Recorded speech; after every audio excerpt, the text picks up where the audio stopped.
In November 2018, APES celebrated their 90th anniversary. Ambassadors, chiefs of federal departments, leading figures of the world of finance, economy, science, culture and sports, heads of the workers' union, journalist members, all flocked to this elegant ballroom led by the president of the Swiss Confederation to show their support for the prestigious press organization.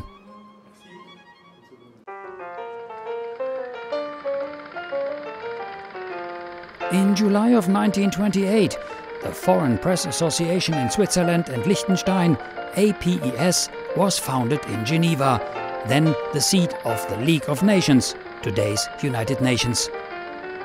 APES was founded by 3 reporters, a Frenchman, a Briton and a German. It is one of the oldest professional media organizations in Switzerland.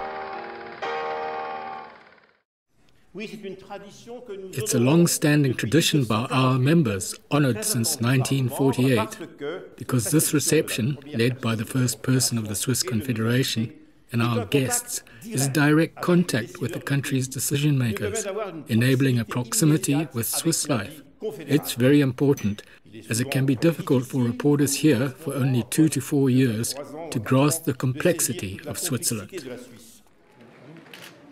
At the onset of the celebration, the president of the Confederation invited to a short press conference. In his address, he spoke about the challenges for today's press, facing a defragmentation of the public debate and the rise of populism. Arthur Miller summed it up in a nutshell when he said, "A good newspaper, I suppose, is a nation talking to itself." That was back in 1961, and it still holds true today, even though the world has changed, especially the media. That means we need a good dialogue. And you, the foreign correspondents and your association, play a very important role in facilitating that dialogue.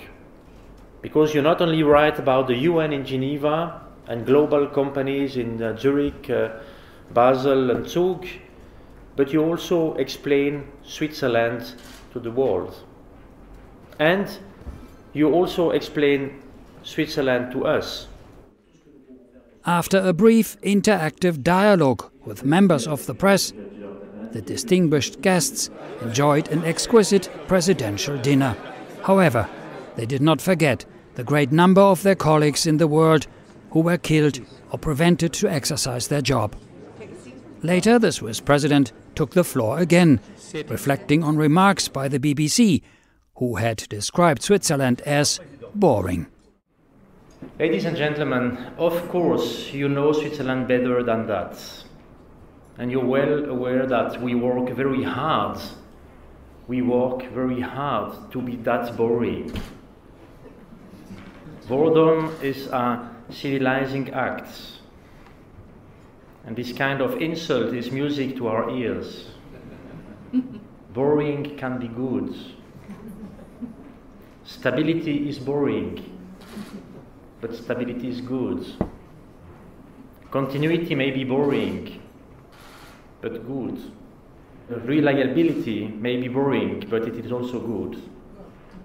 And I wish the same for your association: stability, continuity, and reliability. APES President Jean Mussy reminded that a democratic equilibrium depends on a pluralistic quality press, and with it the right to respect of minorities and the citizens' right to know. All this obliges journalists to their duty to inform. So, in its 90 years of existence, APES has proven its importance, remaining still true to its aim of defending the professional interests of its members, and in a time where they are facing great uncertainty with regard to the future of their profession, to help them carry out their work in Switzerland under the best possible conditions for, hopefully, the next 90 years.